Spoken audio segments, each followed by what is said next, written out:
Okay, my friends, a pleasant good afternoon, Trinidad and Tobago. And those of you who are locked on to our program, Hardfacts, that is aired Mondays, Wednesdays, and Saturdays, starting time 12:15 in the afternoon. I do apologize for our late start. Again, you know, the normal routine. The service that we are paying for, we don't really receive it. So again, my friends, we do apologize for starting a bit late. And we ask you all to join with us today. Today we have a bumper program in store for you. Myself, my co-host, we have information that many of you would really and truly be interested in finding out. So we ask you, stay tuned to us. Myself, my co-host, Mr. Premchand Baldev, we are here Mondays, Wednesdays, and Saturdays, identifying the anomalies, the challenges that we are plagued with on a daily basis.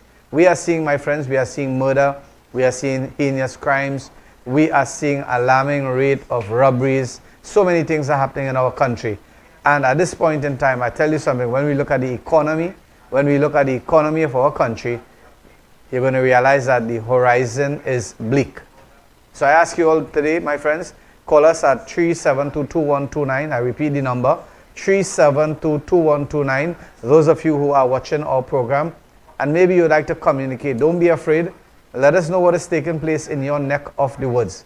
Because a lot of things are happening, and really and truly it is going unreported simply because maybe it is not newsworthy in the eyes of the daily newspapers or the media houses in Trinidad and Tobago. But again, thank God for social media. Thank God for YouTube that we can be able to come live and explain to you what is happening in our beautiful country, Trinidad and Tobago. So again, my friends, thank you all for joining with us, and share this video so that your friends, your families, and those persons who are acquainted with you in different parts of the world, my friends, could really and truly benefit. And as we begin our show today, I just want to say hats off to the 2 Canadian guys who came to visit me.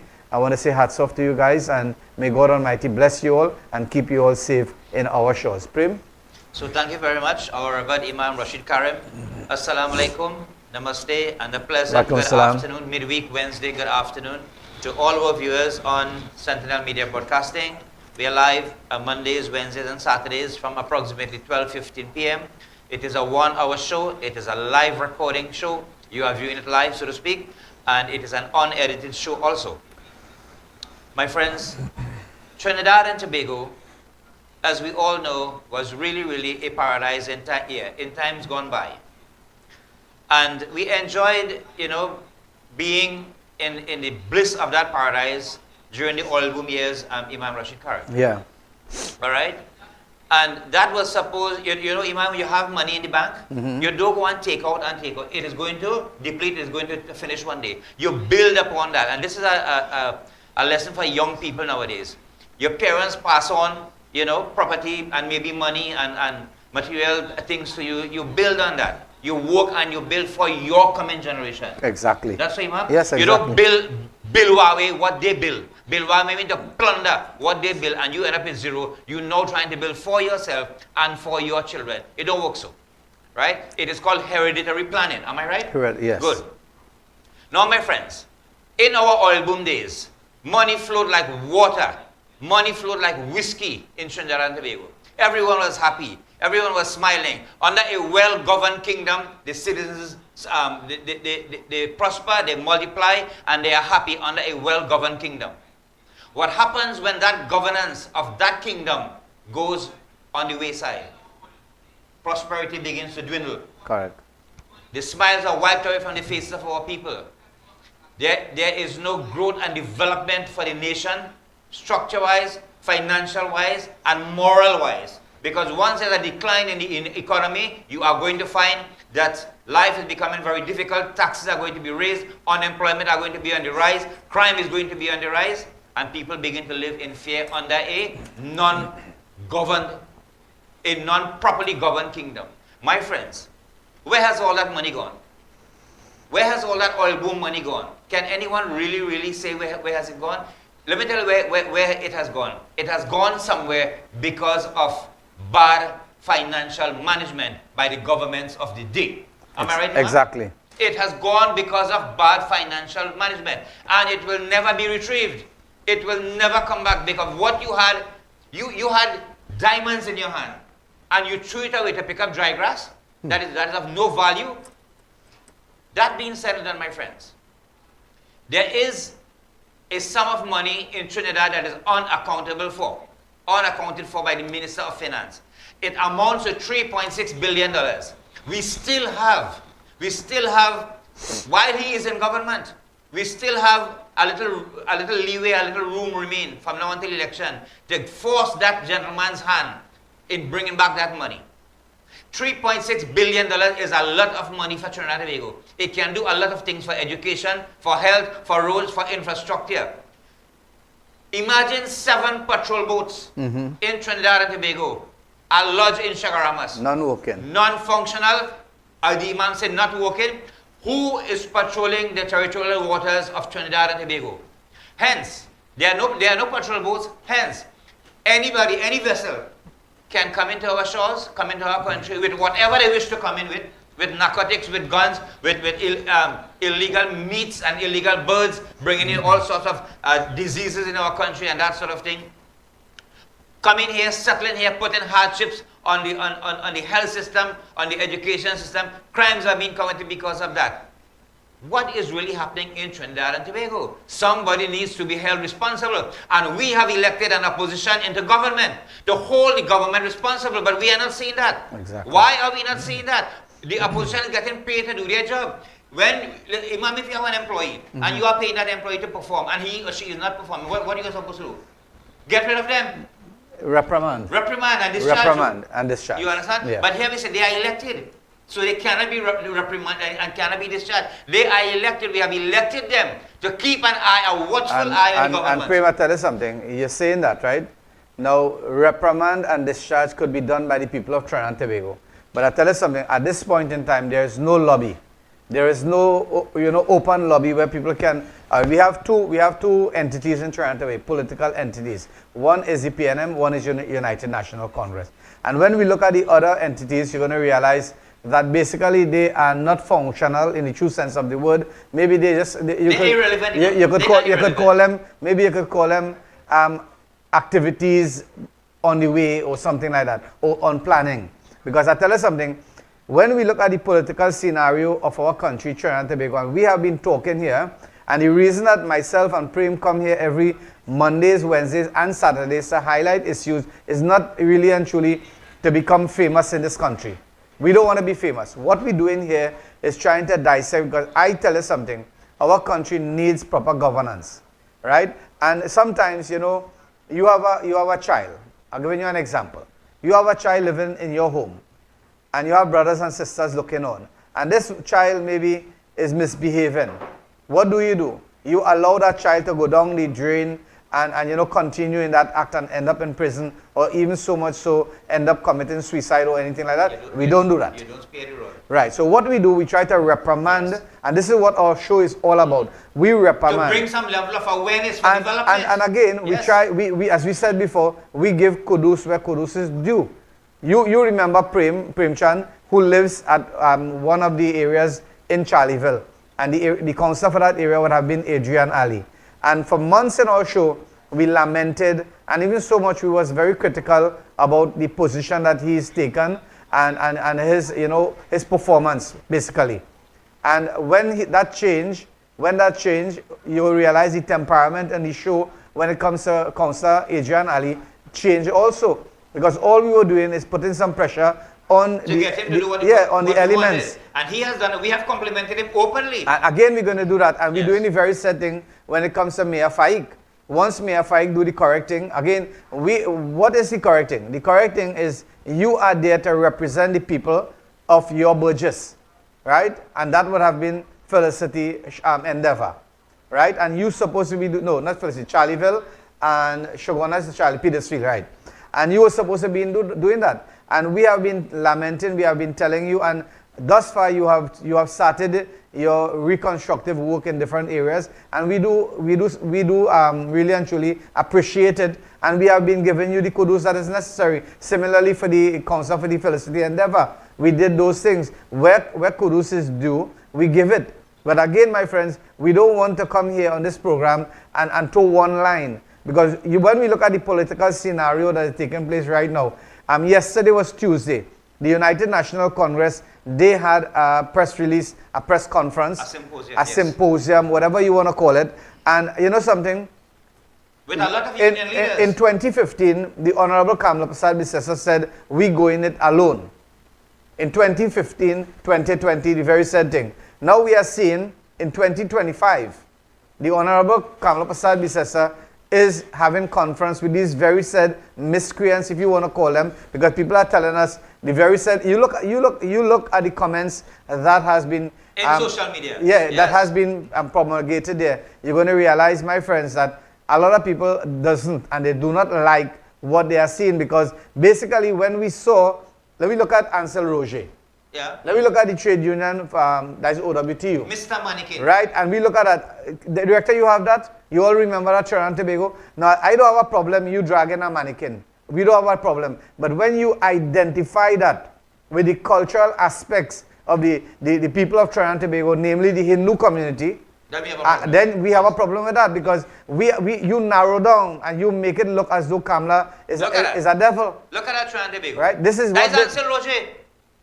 Yes, yeah? This is what he was unveiling. So if an individual... And Imam, the mannequin is dressed, you know, with the attire of the Divine Mother of the Universe in Hinduism, Janki Sita Mata. Right. You cannot do that, Roger. You are a damn hypocrite. And what we're saying here today in our program, right, we are seeing the very said elements, these very said elements. Shaking hand and hugging. And the thing about it, when we look again, we're coming back to Trinidad and Tobago. The Honorable Kamala Prasad Bisesa wants to win that election.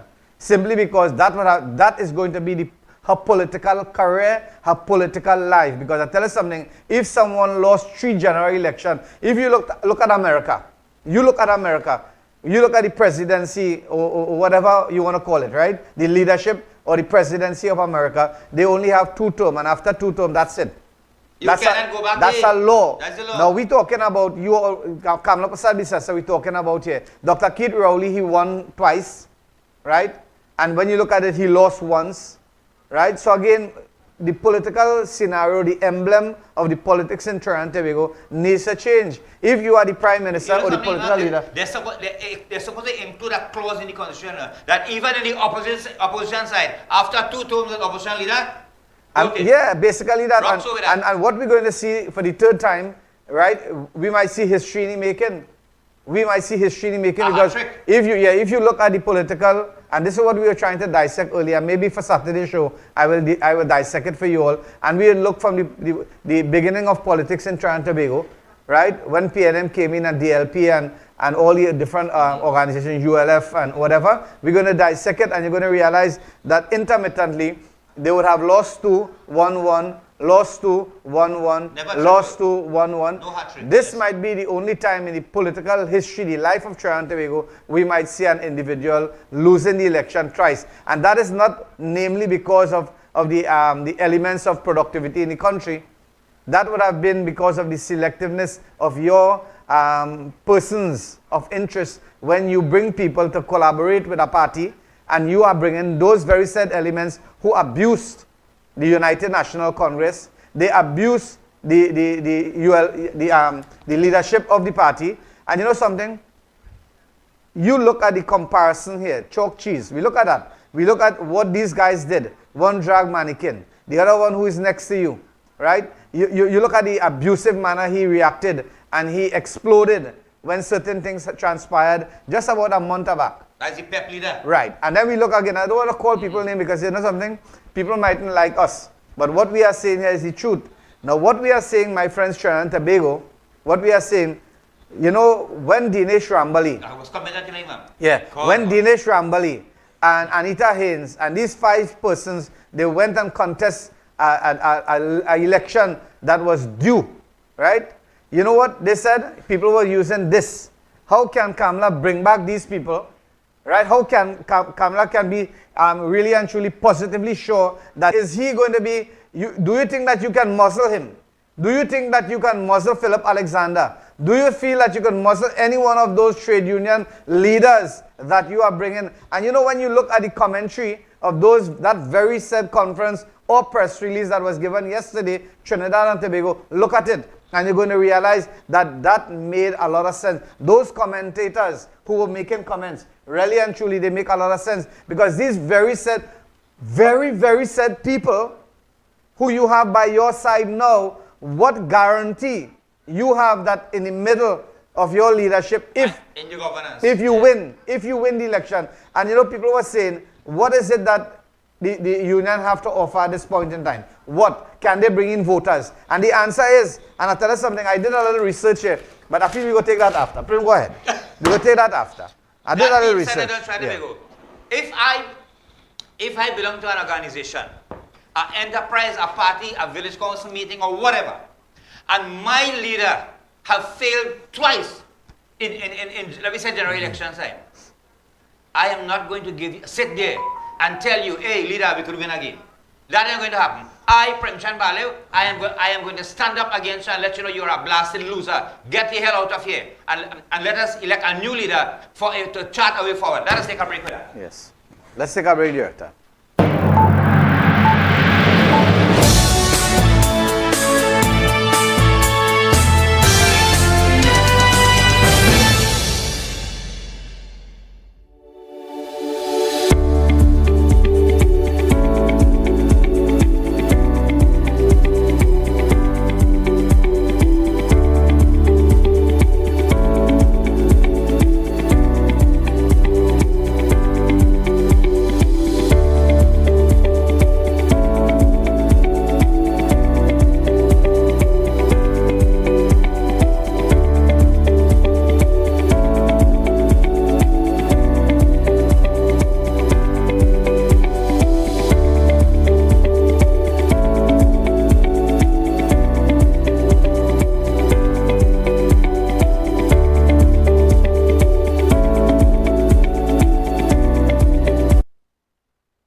Welcome back, Trinidad and Tobago. Welcome back, our Caribbean neighbors and the world at large to our program Hardfacts on Sentinel Media Broadcasting. With me in studio is the Reverend Imam Rashid Karim, and I think we have a caller on the line. Caller, good afternoon. Gone? Okay. So, my friends, coming back to the election through in Trinidad and Tobago, the leader of the opposition, the Honorable Kamala Prasad-Bissau, had appealed for international observers to come and to pay attention to our election operation, so to speak, Imam. Yeah. All right. Now, we have what you call also CARICOM observers, all right? And we understand from news reaching our desk here is that the Prime Minister of Trinidad and Tobago, Dr. Rowley, has agreed for CARICOM observers to come to Trinidad and Tobago, right, to oversee the elections. But also, the CARICOM secretary, right? The CARICOM secretary, one of the persons who would be, who would be actively involved in choosing or sending the observers to observe our elections here, happens to be the spouse or the wife of the Attorney General of Trinidad and Tobago, who is A.G. Amo. All right? Now, what people are saying is that let there be some measure of, of equality, neutrality, of transparency, even though it could be so and it should be so and will be so. Yet still in the minds of people, Imam, there's this element of doubt and and this element of insecurity that, hey, she being the secretary of the CARICOM thing there, there could be some sort of cheating, so to speak. Yeah. So again, I mean, we do appreciate the CARICOM observers in Trinidad and Tobago, right? But this is what these are the sentiments that have been expressed by our staff here and our callers and our viewers in Trinidad and Tobago. So that's for the election observers. Okay, so Trinidad and Tobago, again, a very, very important thing that I just received a text from him, and the text is that the caller is saying that, Imam, you said in your last program that you're going to talk about the TCL cement, the prices of cement. So let's go into that now, right? So again, my friends, those of you who are locked on and those of you who are texting, hear what we have really and truly found out, right? TCL cement has increased their prices by 7%. That is approximately about $3 and maybe some cents. That is the increased price of cement. When we dissect in our program here, we tell you all the price of cement in any hardware would have been around $58 to $60, and that would have yield a profit of about $2 or $3 maximum for hardware owners. Maximum $2 profit or $3 profit in some cases. Now, I tell you something. The price of cement went up. It is going up on Monday, I believe. And it's going to be about $3.17 or 18 cents more. So we're talking about the price of cement going to be in ranging to $60 to $65 around there. And you know something? But that's sounding steep. That's sounding steep for the ordinary poor man. Right. And the thing about it, Trinidad and Tobago, what has happened here is there is no competition in the market. There is no competition. So if TCL, and I just speculating here, want to raise it by next $10. and if they want to say $70 or $80 or $100, we have to pay. We have to pay that. And the point here, the point of question is I'm calling on the government of Trinidad and Tobago. I'm calling on my Prime Minister, the Honorable Dr. Keith Rowley, right, and the Minister of Trade, right, Trade and Commerce. Let Trinidad and Tobago know what is the reason why that, the 7% increase took place. Why?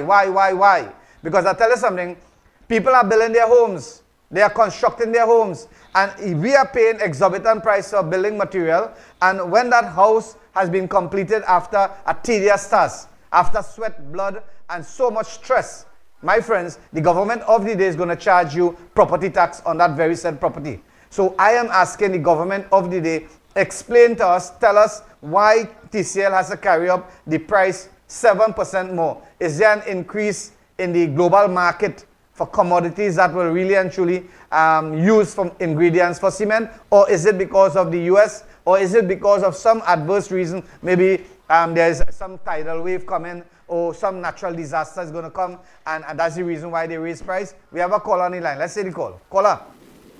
Hello, pleasant good morning. Pleasant good morning to you, my friend. How are you today? Well, Good. thank you. Fine. Go right ahead, caller. Right, I listen to all. I just calling to mention two things why I heard this morning when I have CNN bulletin news. I told him, Mr. Rashid, I know you might have to say this. Cement, do you have any update on cement? That's 7%. Yeah, you was watching the show. So basically, the price of cement is going up by 7%, which would be approximately $3 and something more on a bag of cement. And if I'm to be honest with you, I don't get you out of plan of my home. Right? I have all the plan and everything, and it's foundation. So here, this kind of news on a young couple, right?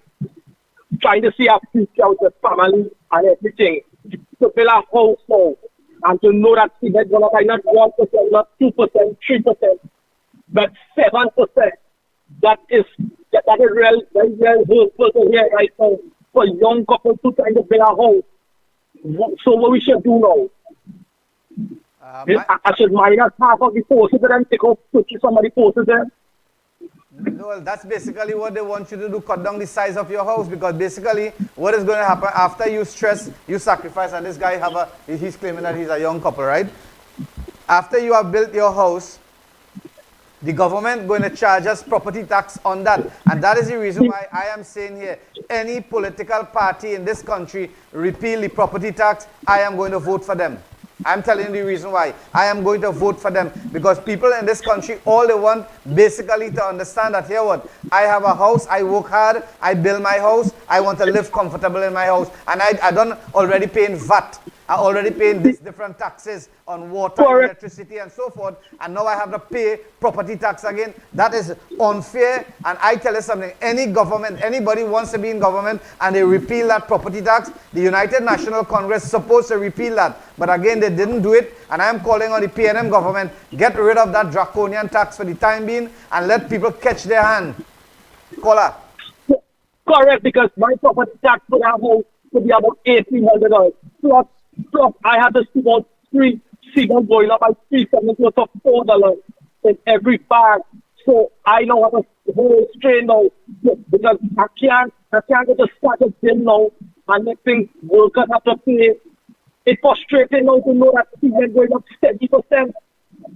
Yeah. It's so bad. You're feeling the passion in the caller. And you know something, caller? You know something? A lot of people committing suicide in our country. And you know, nobody taking it seriously. I tell you something, all these things could cause men to commit suicide. Correct. I frustrated because I got to my wife to say, hey, this is what we want. And this is how we build in the house. Now to come back over tell her, hey, cement going up and it's real hard. It's hard. All right. All right, caller, thank you very much. So, Trinidad and Tobago, you have heard the caller there. He said he's a young, they are a young couple, Yeah. and they have worked and saved their money to build their little home, and they have budgeted that money, that home budget to the cent in a month. Now he said he has to face with a 7% increase in the rise in the cost of cement, and he's lamenting the fact that it is very, very difficult. Now, you might say, okay, 7%, $3 a month is not much. But when you have to cast your foundation, when you have to put up bricks, when you have to plaster, think about that. That is cement galore. And not only that, Prem, I'll tell you something. People don't understand this, right? When cement go up, the person who doing, the molding, those molding that you see, crown molding and stuff, crown molding. That going to go up. You see ready mix right now selling, I tell you something, maybe about 1,050, 1,100 per meter. That is going to go up by 7%. When you look at the blocks, Abel, not Abel so much, but the concrete blocks, right? We're talking about Kusal, we're talking about Abel. Cement is what they're going to use. And all those persons who are building their homes, who have budgeted that, tell us something. People, generally speaking, from the general perspective of economy in our country, if cement goes up 7%, it automatically means that the citizens of this country is going to be, suffering a shortfall of 70% in their budgetary allocation for any home that they are constructing at this point in time. So Trinidad and Tobago, take that and smoke it in your pipe. If we do not stand up, when we had people like Dinesh Rambali representing Chaguanas West, he's been muzzled in parliament at this point in time. He cannot even stand up to raise his hand to say yes sir, no sir, or he can't do anything. And you know something? We are seeing the political leader of the United National Congress. They wouldn't like us, eh? All you wouldn't like us, but this is the truth. And people, they are not brave enough to express their sentiment. I love Kamala, to tell the truth. I don't hate Kamala. I don't hate nobody, as a matter of fact, when it comes to the United National Congress. Right? I'm telling you honestly. But here it is. I am telling you, you all were saying this, that if we pick Dinesh and we pick Anita and we pick Rai and they go jump ship later, you talking about those people. But here it is, you have people who you are going to put now, who you know. They jumped ship in the past. Yeah. They had a past record, and here what? You embracing them and you love it. I listened to one of the conversation, and you know what the person said when he introduced himself? You know what he said? He said something like this. I would like to get the correct words. I was driving and I just listened a peek of it where he introduced himself, his name and his group or whatever, and he said, for mutual interest. That is the reason why he came in. For personal interest. And mutual interest. He means that, we are teaming up. We are here to get something. Yeah, we are teaming up with the United National Congress so that we can get rid of the PNM for our own mutual, listen to the press conference, for our own mutual interest. Not the people interest. No, not the people not interest. The poor interest. But his group interest. You understand? And that is why today we are suffering, we are reeling from the hardship, because everybody wants to make a profit. I'll tell you something. Let me tell you how government's supposed to operate. Government's supposed to be breaking even. Pay for the commodity, sell the commodity, the profit that is derived has to go back to the people, not to go back in private entities' pocket. And that is what is happening at this present time. And the government has to take a clear look, and they have to be more transparent. This PNM government has to be more transparent. Or the United National Congress. No comment here, whether you leave it on a party, ma'am. Or the United National Congress, really and truly, they have to surrender and say, here what? We are not capable, we are not fit. We can't handle government. We cannot handle the PNM government. And get out of that is basically what is happening. And put people who could... No, I tell you something. Opposition doesn't mean that we hate them or we want to kill them or we want to just destroy them. No, opposition means, in political terms, it means that the government of the day, you have to show them, you have to guide them, you have to nurture them, and you have to introduce things to them. And if they're not listening after you do that, then you have to take the second step, which is to motivate, mobilize the constituency, and get into government differently. And do the job properly. Right? Now, my friends, as the Imam was speaking on the 7% rise in this cost of cement, and the caller called and expressed his fears and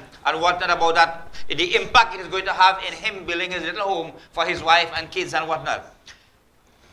There has been a 28.8% increase in transport costs in Trinidad and Tobago. Let me repeat that. There has been a 28.8% increase in transport costs in Trinidad and Tobago. Why has that become so? In other words, over 25%, quarter of the cost that you used to pay, you have to pay more than now. Why has that become so? Because of the rise in fuel prices under this government, under Column Imbert. Let me tell you how. For the past 9 years, premium gas went up by 35%. 35% under Kamala Prasad, this premium gas was $2.57 a litre. Super gas went up by 158%. Diesel went up by 222%. And kerosene went up by 193%. What did the pensioners get? Absolutely nothing. Zero, nada, nil. Nothing. So how are our people really, the caller was right, that he is scared, he is frightened, he doesn't know where to turn to with the 7% rise increase in cement. And I'll tell you something, Trinidad and Tobago, I want you all to listen to this carefully, right? What Prem have dissected is really, when you look at premium, right? You look at kerosene, you look at super gas. Diesel. And no, we talk about those three things. But when we look at diesel and we look at the percentage of increase, we're talking about in the precinct of 235% increase in the space of 9 years. Correct. Now, my friends, I tell you something. Who are the people who are really and truly utilizing diesel? I tell you something. Majority of the tractors, the backhoes, all those big trucks, and those trucking agencies, they use diesel fuel. They would have expected that the price of fuel, diesel would have at least remained at a minimal. Right, so that people, the country could benefit. Let me tell you something. The person who holds, I tell you this, Trinidad and Tobago, listen, I want you all to listen attentively. The person who holds the highest portfolio in ministerial position in our country is whom? That's a question I'm going to ask you. Whom? I leave that in an open floor for you all. And I will answer it, but I want to ask you again, I want to repeat that question. Which ministry holds the most integral and plays the most integral role when it comes to the survival of human being in this country? You tell me, Trinidad and Tobago, call that number. No wonder why the pensioners get a raise in pay. Yeah, 3722129. You understand? Call that number and let me know if you all understand carefully what we are saying. I'll give you the answer, right? Because it seems as though some of you, scared to call, or you will call me privately and tell me and you will message me. No problem, go ahead. Not everybody had the testicular fortitude to really and truly face the camera and come out here and talk. Because tell us something, when we finish here, right, you might have 51% liking us. And we have 49% people hating us. And when we come here and we dissect things like this. I would pay attention to the 49% that dislike us. You know why? What we have said have struck them. Yes. Right? It waking them up and they don't like that. It's not that they don't like us. They don't like what was being said because it was the truth. And the truth is a better pill to swallow. And it fall in their garden. In their garden. Because let me tell you something. Politically, when you look at the PNM and you look at the United National Congress, you're going to realize that the people who really and truly vouch for the PNM is the people who getting things from the PNM. And the people who is vouching for the United National Congress is the people who getting things from the United National Congress. Correct. When you look at the borderline, right? When you look at the borderline and you look at the type of finance that is being given, we're talking about Kamala Prasad Bisesa pay. She's getting a lot of monies, right? We're talking about salaries increase. We heard that. I think the increase of salary went up 3 times in the tenure of the PNM. And the same very same thing was said. The United National Congress said, we're not accepting that. I want to see if you all will put your word by your mouth and put it into action. Because you said that you're not going to take your increase. Why don't you take that and put a fund with that increase of salary and take it back to the poor people in your own community? Not in the community of other areas. The MPs for the area who say that we're not taking the increase of salary, put it in a fund, buy hampers, buy pampers, and buy things to take care of the needy. Let me tell you something. There are people who are suffering. One man called me this morning, right? And you know what he said? Imam, you know any organization that is giving out wheelchairs, right? Imagine that people in our country, they can't even afford a wheelchair which is approximately $1,400 or $1,500 by price mat. They can't afford that. And the question begs to be asked, why? Why is that so? Simply because they will live in hand to mouth. They will live in hand to mouth means that when they get their salary, they pay for books, they pay for transport, they pay for food, they buy a chicken intermittently, and they live their life according to that. They live their life according to that. Intermittently means to say that every dollar is accounted for. That is the reason why the caller called us now and said cement going up 7%. It is either cut back my house 3% and maybe my two daughters could share in the same room, because he was going to build because I was having a little communication with him. Right? And you know something, he said, Imam, I have two daughters. Right? They're a new couple and they have children and they're trying to develop. And you know something? He wants his daughter, when they reach a certain age, they could be in a room separately. Now everybody had to stay in one room, because I tell you something, not for the privacy, not for physical privacy. We're talking about for studying purposes, when they have to study and all these things. So again, Trinidad and Tobago, you all have to listen. You might not like what we are saying here. We might not be the most correct one, but we are telling you, right? This property tax is something has to be repealed. It has to be dismantled. It has to be abolished. It has to be abolished. But Imam, look at the innovativeness of the caller. He did not say that, Imam, I would like to get an HDC home, or how you go about applying for HDC home. He is working and putting his sweat on the line to build a little structure for himself and his children. Look, that is a lot of sacrifice for a young man. Yes, and I'll tell you something.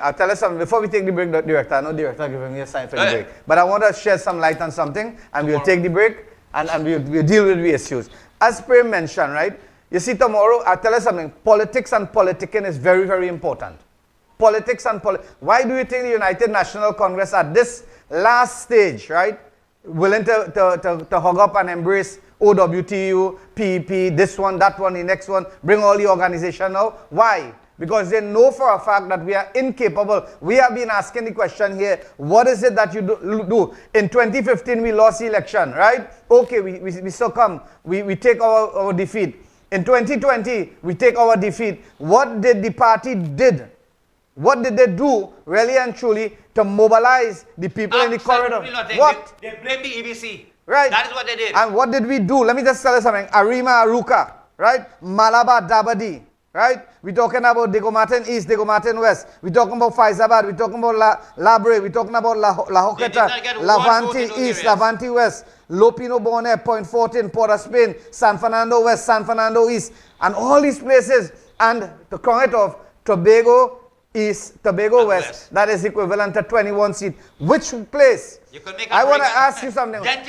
Where is Ansel Roger going to be in this? Where is Ansel Roger? Let me be real here. Where is these people who coming into the party? Where are they going to be? Where are you putting Philip and Alexander with the big mouth? Where are you going to bring these people? Bringing them for what? My friend, Trinidad and Tobago, let us be real.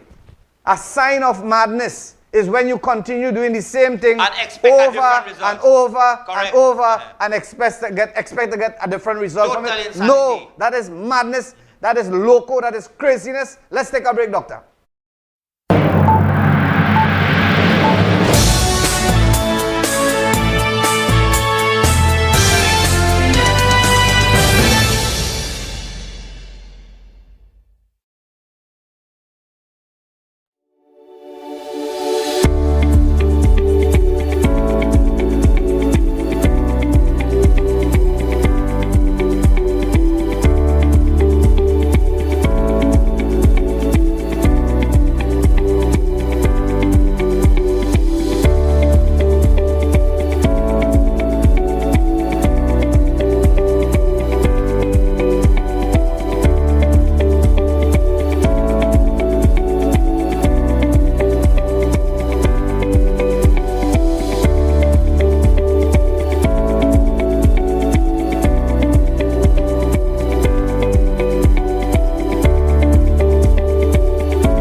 Hardfacts on Sentinel Media Live Broadcasting.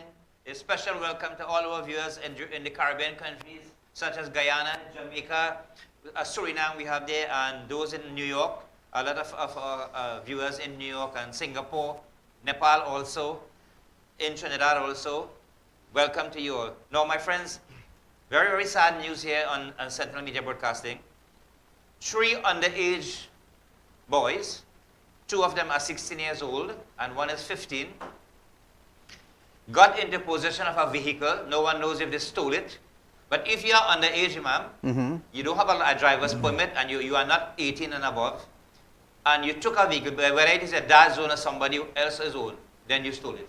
Yeah. Right? Because you are underage. Look, it's there. Right? These 2 boys, 16 years old and 1 is 15 years old, took this vehicle and they were speeding on the road. They're approaching a police roadblock, realizing that they don't have documentation and they will be held. They breached the roadblock, so to speak, accelerating at rip speed, crashed, and 2 of them died. And 1 is presently fighting for his life in the ICU in the hospital in Trinidad and Tobago. Now, my friends, who is to be blamed, man? Forget the blaming part of it now. That's a question for the parents and you know the family relatives of those kids. How could you take a vehicle, your parents' own, or whether you stole it or whatever, knowing? I'll tell you something. What happened? I think this, that the owner of the vehicle was present with them. And what happened? That wasn't stated. I know. I'm telling you, I do some investigation. Okay, very and good. And what happened is that I think he had too much alcohol, and what he did, he gave somebody else, thinking that he gave the other person, the younger one, to drive underage because he was sober. Well, them all of them are culpable. Right. So basically, something like that happened. So it's not like a larceny or anything. But again, friends and family. That could be a fictitious story to you. Basically, right? but what we say. The mere fact is, hey, you breached a police roadblock. Stop and tell the police, look, the driver had enough, had too much, and I am his son or I am whoever, and I am sober, and even though I don't have a license, I am trying to take the vehicle and him home safely. Say something, but you breached, you accelerated, and here, look what happened. Yeah. So right? Again, it may have different sides of that story. Different things may have occurred there. Again, friends, we don't want to be judge and jury. But we and are just bringing it to your attention. We want you all to know that we express our deepest sympathies to the families. Yes. And we ask God Almighty to really and truly grant the parents of those kids, whether they have spouses or whatever, grant them the solace and the peace and the tranquility to accept the loss. And again, let's see how we could be able now to be more constructive in our dealings in due course. So we leave it at it. Right. Another important thing again, I saw this. And I saw, now listen, Trinidad and Tobago, listen very, very much. I'll tell you something. And this occurred in my growing up with my kids and so forth, right? Sometimes, I tell you this, I want you all to be real and honest with yourself here. Sometimes there are teachers who are frustrated to the max, maybe because of domestic problem, maybe because of any problem, internal, marital, you name it. And sometimes they don't have the passion like long time, the passion for teaching. And something, if a child gets a zero, maybe in English or mathematics, somewhere down the line, that child cannot be so stupid to get zero. Zero in all. So the parent of that child saying that, this had to be vindictive behavior coming from the teacher of that child, because that child have to, But Imam, the teacher is telling the parent that, hey, I have failed in teaching. I have failed in teaching this child. Yeah, she doing that, but I tell you something. Yeah. Listen carefully, Trinidad and Tobago. This is something that is real. This is not cartoon. This is not fabrication. Now, what we are saying here, now if English, the child fail, or mathematics, which is that subject that people get zero, right? What about social studies and other subjects? That child didn't get one or two or three? Now, I tell you something. That is the denominational school, right? What I'm saying, the parents took that to court, and the teacher of that child has to present the questions or the test piece and the answers to ensure. Because here it is, I tell you something, that child could be so traumatized. I listen carefully, I tell you something, this goes to the teachers, and I have something to say again about, I will talk to you about that after. But here what? That teacher causing that type of, if you make a 1, or sometimes you feel sorry. Hey, but listen now, common sense will tell that teacher, if this child made 5% only, I would give the child 20%. You know why? That other 15 or 20% could motivate. Is that motivation. Right. Yes. I remember my teacher, and right? You need to also pay 15% extra attention to that child. I did a passage for Miss Dawson. You remember Miss Dawson? Yes. My teacher in Shogunas Junior Sec in the year 1978. Miss Dawson was my English teacher. May God bless her, right? And I tell you something, when she used to mark children, she used to mark 16 and a quarter, 16 and a half for a passage. Yeah. She used to give me quarter marks. I don't know if she liked me or whatever, but sometimes you get 16 flat. Yeah. She used to give me 16 and a quarter, 16 and a half. And I used to smile. I said, where is the 16 and a quarter, miss? 16 and a quarter you giving me? But then she said, check the rest of them. They used to get percentage of a mark. That is how stringent she is. But here it is, just for the handwriting. You telling me you can't give the child a mark or 2 marks? No, something is wrong. And I am saying this here. That parent is opening a doorway, right? If you all don't know, that is a doorway for litigation. When it comes to students being marked like that, 0 in all the subject, that is vindictiveness demonstrated here. I think, I could be wrong, but still, Prem is telling you this. I am saying this here. We just dissecting. And that could be wrong too, because we see it on Facebook. So Facebook have a margin of discrepancy. So what we are saying in our program, my friends, is that any teacher outside there, if you have to mark your children, we're just asking, a favor. Because you know how children are so, gullible. Yeah, but Imam, that teacher really destroyed that student. And that said, because in the eyes of the other students, I am a dunce. Yeah, gullible, right? Yeah. The children are gullible in that kind, they would say, dumpsy head this, right. Dumpsy head that. Let me give you a reference. It will just take about 30 seconds. When I was in Presentation College, Shogunas, the German ambassador to Trinidad and Tobago, those days, his son was in Presentation College in my class. And our teacher, our school teacher, gave us an assignment in class. Write an essay on the production of sugarcane. Right? Now, it was a penmanship essay. Yeah. Meaning how good you could write. Right? The German ambassador said, listen to what he wrote. He said, you prepare the land, you buy 2 sacks of sugar, you scatter it in the land, and when it grows, you harvest it, and then you have your sugar. And he got 97%. Now, you were vexed, and you want to know why. The subject was penmanship, and not knowledge of the subject. It was writing. The subject was writing and spelling, and not the information on the production of sugar. Not information. Right? And we were upset. We went to teacher with that, and when he explained to us, we said, hey, man, he's good, Yeah, that is, and give me another example. Cricket, right? We were playing cricket. We was watching cricket a Sunday morning, and a guy on a mango tree over our head. He's betting now. He making a bet. He said, anybody could hold a leaf and come down from this mango tree. Anybody could come down holding a leaf, and everybody watching. No, everybody. And you know what? They challenge him and they bet him and all these things. Yes. And you know what? He just break a leaf and come down. And he come down with the leaf. Now, you see, the English language, English again. There's a funny thing. We had to really and truly adopt it in a manner. But again, Trinidad and Tobago, you're going to realize that our program, we just digress a bit when it comes to the political scenario in Trinidad and Tobago. But again, the question that I asked? See if you can remember, Pin. Who has the highest meritorious portfolio in Trinidad? Ministry, in Trinidad and Ministry. Yeah. Anybody answer? 2 of them answer. None correct. One said, you know what? You see people think like this, right? People saying that the Minister of Finance. You see, they feel money is it now. You know something? If you're in a cave, right, and you have no food and water, and you have $1 million in there, you go eat money? Eat that. You go eat money? No. So basically, the other one said, you know what the other one said? National security. And in my mind, I say, I wonder why, but you know why? Because they get the highest budget. So people are thinking on that line. I am thinking a different line. The person who has the highest portfolio is the Honorable Haji Kazim Hussein. That is the minister who is in charge of agriculture, who is in charge of food. Because if a natural disaster should take place, God forbid, in the near future, what can sustain the citizens of this country? Are we going to eat human beings? Are we going to eat human beings? And that is the reason why the emphasis on all government has to be on food production. We have to be able to, to be self-sufficient when it comes to food production. I tell you something, when I brought up that this morning, a guy told me, And hear what he said. He said that we export. Now, we exporting potato. If you all don't know, Trinidad and Tobago, we export sweet potato from Trinidad. That might be one of the things I only know this morning. Right?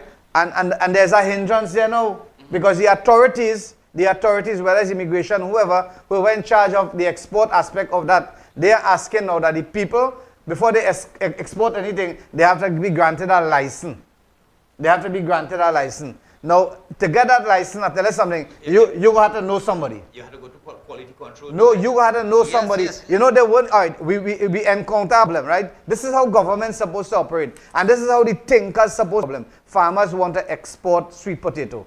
Right. Let me make it easy for them. Minister of Agriculture, Minister of Health, do up a document. And hear what? All the bona fide farmers who wants to export, these are the things that you have to fulfill. You have to have quality control. You have to have this, that. 5 things, right? You have that, ding. Granted license. But no, that is not going to happen in Trinidad and Tobago. Because Trinidad and Tobago, nobody takes bribe. Nobody in Trinidad and Tobago takes a bribe. They take a token of appreciation. You appreciate me, well then handle me. But the point here, my friends, is that the people who make things hard for other people in this country is people like yourself and me. I said that last week in the program. The same thing happened with the traffic in Endeavour Price Plaza area there. People cutting in. That is what, you know, if they go with a slow, nice pace, everybody run out of there in 5 minutes. So, Imam, that being said, and then we are calling on the minister, and it's Haji Hussein, Haji Kazim Hussein, to, you know, to kind of sort of fast track and fast forward the process by which our farmers, sweet potato farmers, can, you know, be up to mark in exporting their produce. Now, Imam, as stated by the Minister of National Security, Fitzgerald Hines, who is on his way out, politically that is speaking, 847 police officers are awaiting their back pay.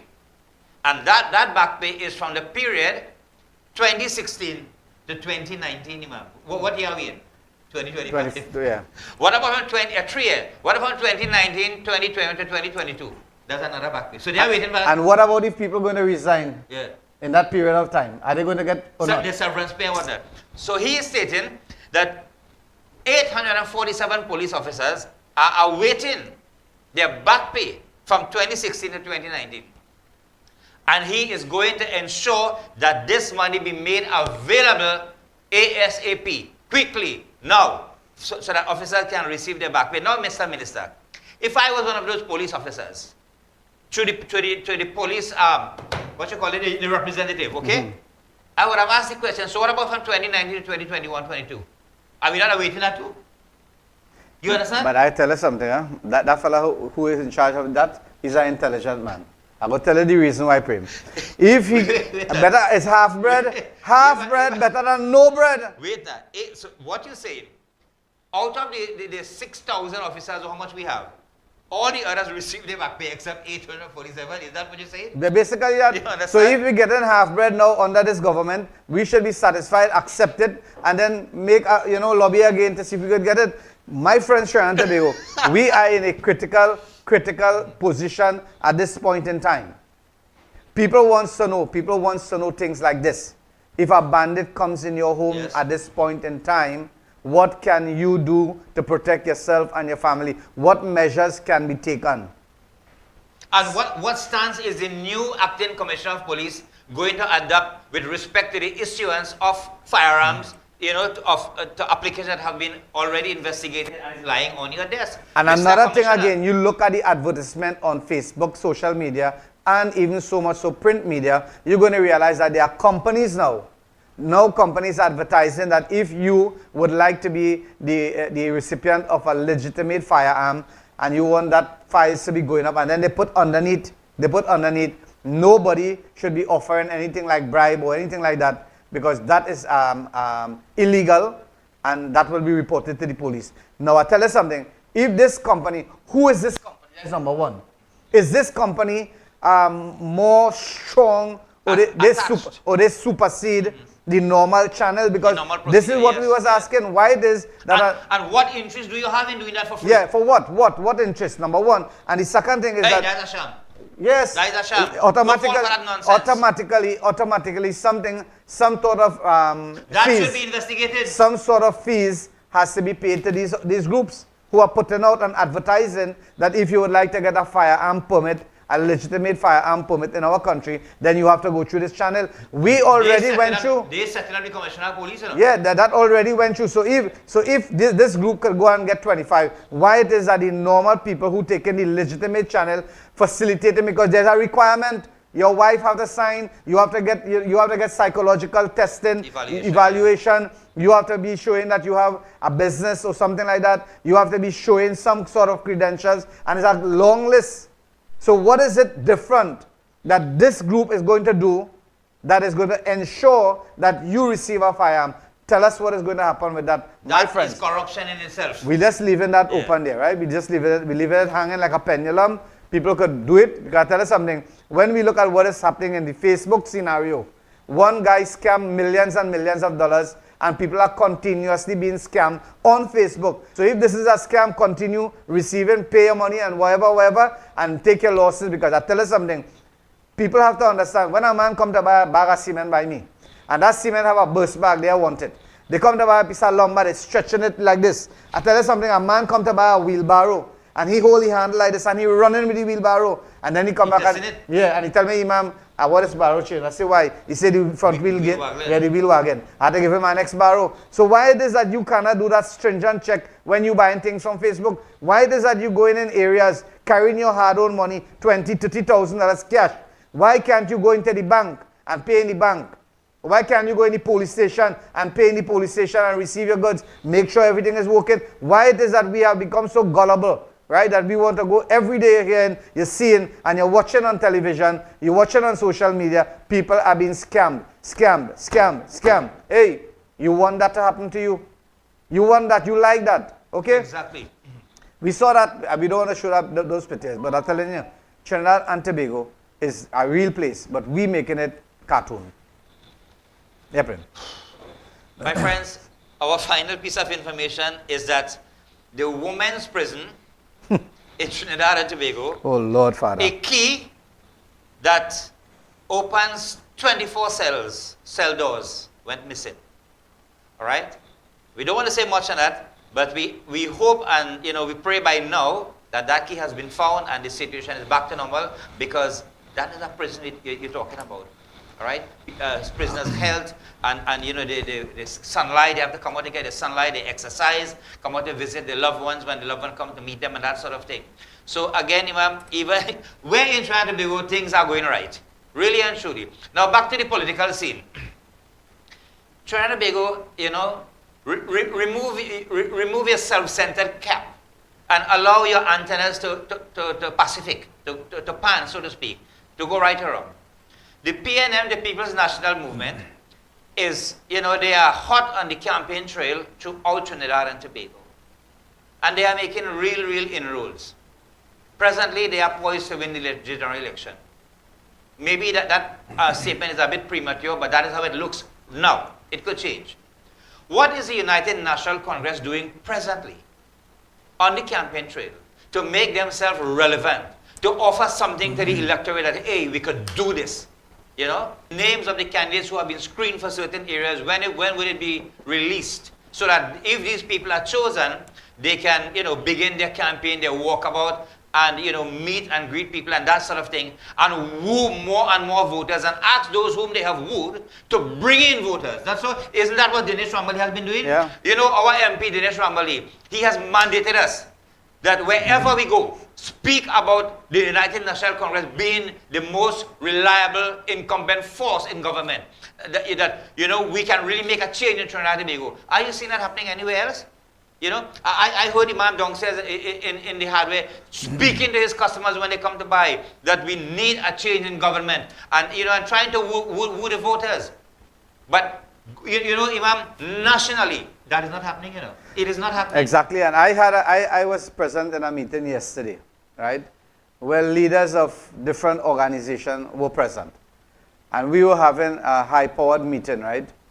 And when we look at the caliber of people and the kind of motivational attraction that they can utilize. The influence they have. Yeah, to attract people Correct. towards voting any entity, anyway, whether it be the PNM or whether it be the United National Congress.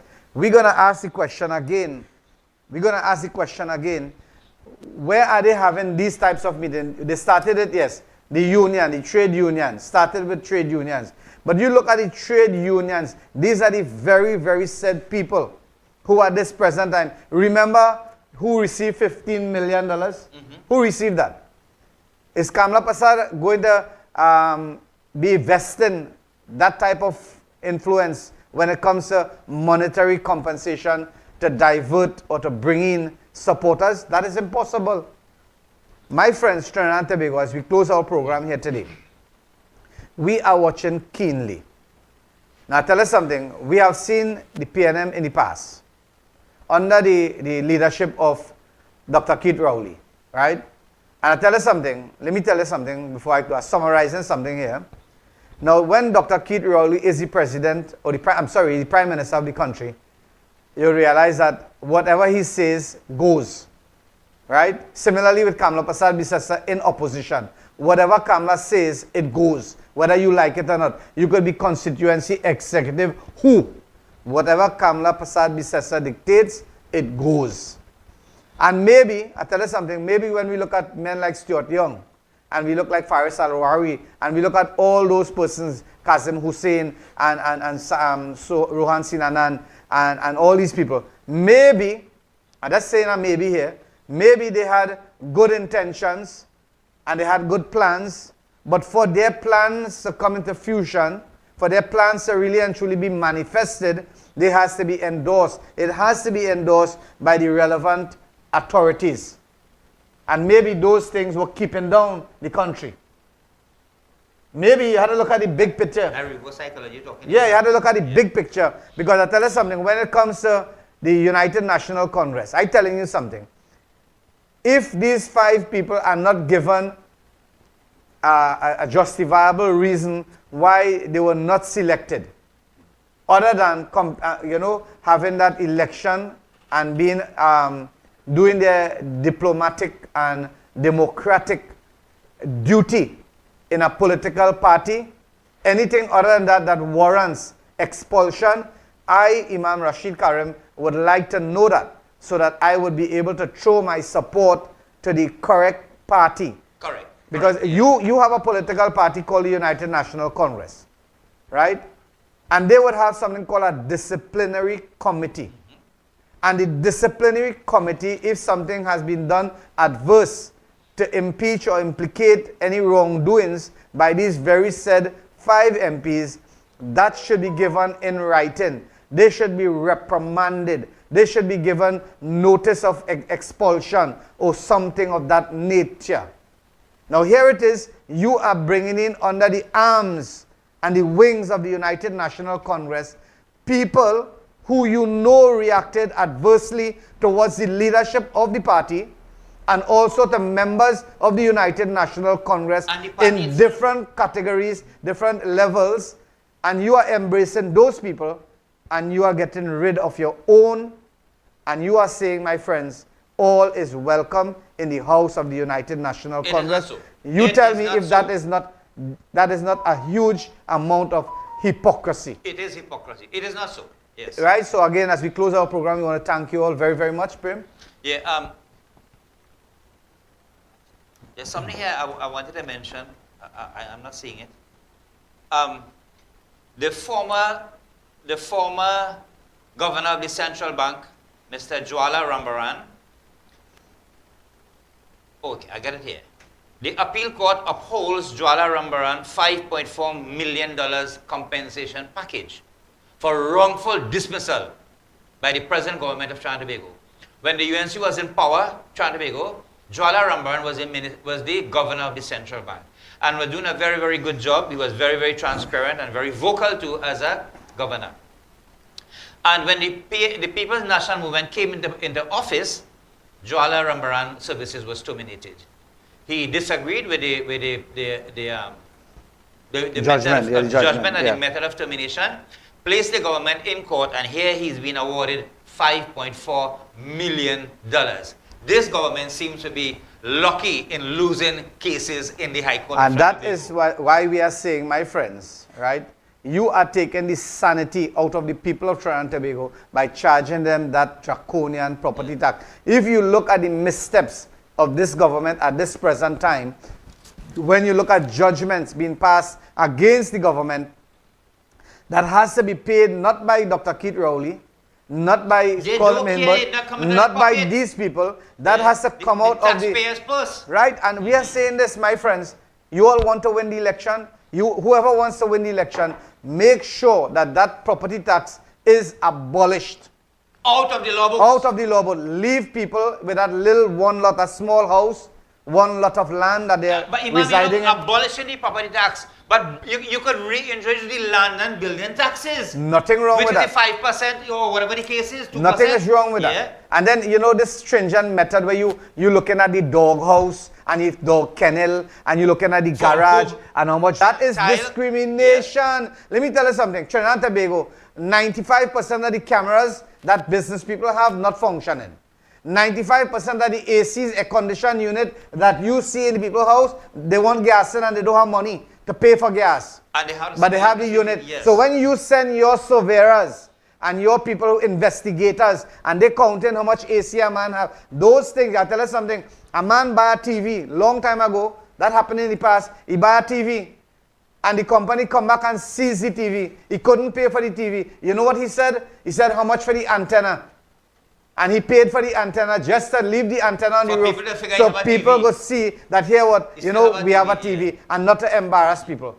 That is the level what we are looking at today in our country. Yeah, but listen.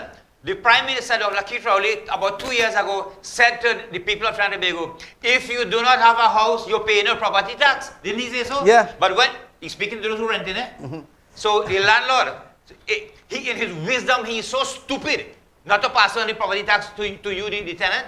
Prim.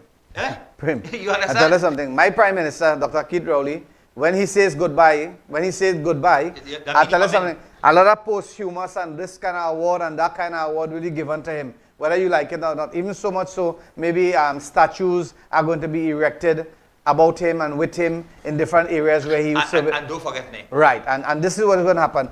But my thing here is, Mr. Rowley, he said that anybody, and this was mandated and this was mentioned by the Minister of Social Development and Social Services, I think was Donna Cox. Yeah. Right.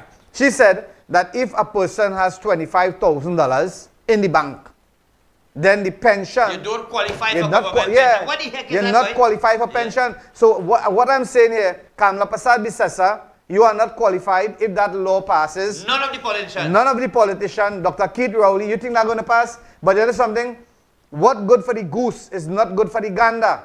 What good for the hierarchy is not good for the low-class people. And that is why we are taking the pressure because we do not have proper representation. Again, we come back and when we do have proper representation, they are being muzzled not by the opposition or by the government. They are, whoever party that they are belonging to, they are muzzled because that is party rules and regulation. You cannot speak. No dog, when I talk, no dog back. So back in opposition. Back in opposition. Now Trinidad and Tobago, Thursday, which is after tomorrow, the government of Trinidad and Tobago is hosting a seminar or a session, so to speak, at the Shogunas Community Center. Director, I don't know if you have that clip, where grants will be given to qualified persons to receive, grants for house repairs, I think it is, Imam? House repairs and food cards. And food cards. So Trinidad and Tobago, those who wish to have grants, if you believe that life is really, really tough and you want to get food card, you go down to the Shogunas Community Center that is behind Extra Foods in Shogunas Main Road, and there all the there is where the action will be, so to speak, on Thursday morning. Tomorrow is Thursday. Tomorrow Thursday, right? Friday is the 15th of Shaban, 14, 15. A lot of Muslim brothers and sisters. This is why I want to tell you something. This is why government, and I want to reiterate, I hope Minister Kazim Hussein, 15th of Shaban going to be Friday. The 14th of Shaban is Thursday. That's tomorrow. Right. Those 2 days are auspicious days of fasting. Auspicious days of fasting for the Islamic community. You don't investigate. You don't have anybody to advise you. So you are blind mice. You are all blind mice in parliament. That is the reason why you're supposed to be having. I told you all 25 years ago, they should us on. You feel that we dotish. What we are saying that the Islamic community who are fasting tomorrow and who are fasting Friday, they are going. You think they're going to line up outside? We're going to come tomorrow. Exactly. They're not going to line up. We're going to come tomorrow, and hear me good. You know what? Oh the advertisement states that people from all parts of Trinidad. Why can't you take Central? Why can't you take South? Why can't you take North? Why can't you take it in segment or divisions or quadrants or constituency? Why is it that you are doing it like that? Why is that? Are you looking for what? You looking for people popularity? But Imam, Minister Kazim should have been aware No, of that. that's not Minister Kazim portfolio. Yeah, but he should have been aware of that. I brought it to his attention, but he cannot change. He cannot change it. Kazim cannot go tomorrow and say, well, here, Dr. Keith Rowley, the Muslim fasting tomorrow, and it doesn't work so. Yeah, but then tomorrow they're working. But we brought it up, and we're going to bring it up again. This is the forum for it. We are telling you that the 15th of Shaban, which is a very auspicious day in the Islamic calendar, going to be Friday. And it is recommended that you fast the day before, with that day, or the day and the day after. Whichever day you choose that is maybe suitable or convenient for you. And we can't do that because you know why? We have to go and line up. Look, I know a lot of people who call me, Imam, how are we going to line up there, boy? Talk to your people, man, and see if they can help me. Listen to me, Imam. The plan was designed to exclude the Islamic community from that. No, I wouldn't say that. Hear what I will say. I will say that they have no communication. No consideration. No communication. They have no knowledge of what is taking place. They feel that, hear what? Trinidad and Tobago is a carnival society, and let me work with the carnival society. Forget Pagwa, forget Eid, forget Diwali, forget Ramlila, forget everything. Right? Only concentrate on, you know Carnival. what? National festival. I don't have a problem. Yes. I don't have a problem. You want to serve people for carnival? You depend on the vote, and that's, hey, why Kamlan can't understand these things, boy? Why the opposition cannot bring these things to light? They should have had an input in that too. Why is that we have to be suffering under the atrocities being perpetrated by the government and under the watchful eyes of the United National Congress? Thank God for Sentinel Media. Yes. Thank God for Hardfacts. Yes. Yeah, at least you make a plea. So again, my friends, those of you who are locked on, we want to talk a little bit today. Those of you who are having your lunch